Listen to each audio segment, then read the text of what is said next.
Sa ibang balita, kinondena ni Cotabato City Vice Mayor Butch Abu ang anyay kawalan ng respeto ni Mayor Bruce Matabalaw sa institusyon ng sangguniang panglungsod. Idetalye mo, Jehana Ahmad.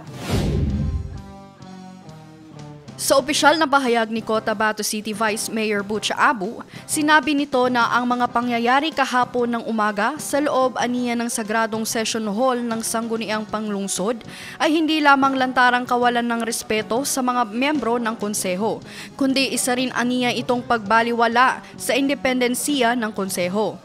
Ayon sa BC Alcalde, nagsimula ang sesyon ng 9:20 ng umaga kahapon kung saan si Konsehal Kusin Taha ang naupong presiding officer, ngunit dahil 5 lamang ang nakadalo na konsehal sa sesyon ay nag-recess muna ang konseho bandang 9:30 upang mag-antay sa pagdating ng ilan pang miyembro ayon sa pahayag. Bandang 9:34 ay nagpatuloy ang sesyon. Subalit kulang pa din ang dami ng mga miyembro ng konseho upang makabuo ng quorum. Kaya ay nag-adjourn aniya ang konseho bandang 9:35. Ayon sa pahayag, bago ang adjournment ay nagmanifesto si Councilor Taha na ang mga imbitadong department heads ay maimbitahan muli sa session sa susunod na linggo.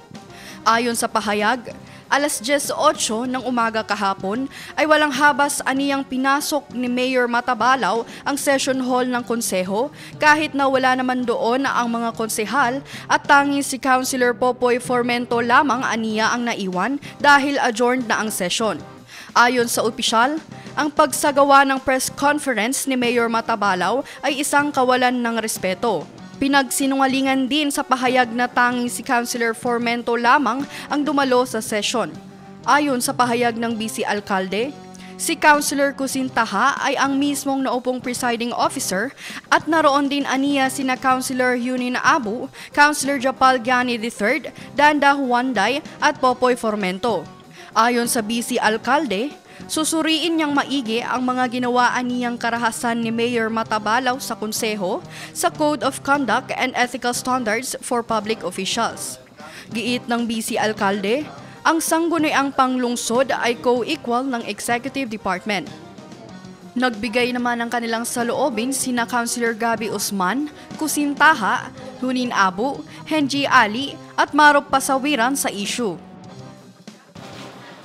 We will look on that, but we condemn what happened yesterday. Okay. So, Na-insulto po yung institution ng sanggunian.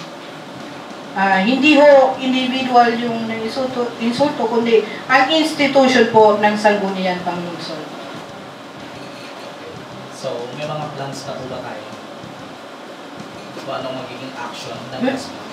We will keep on discussing that together with the Vice Mayor. Actually, alibay lang nila yan, walang katotohanan. Pero takot lang sila doon sa itatanong na hindi nila masagot.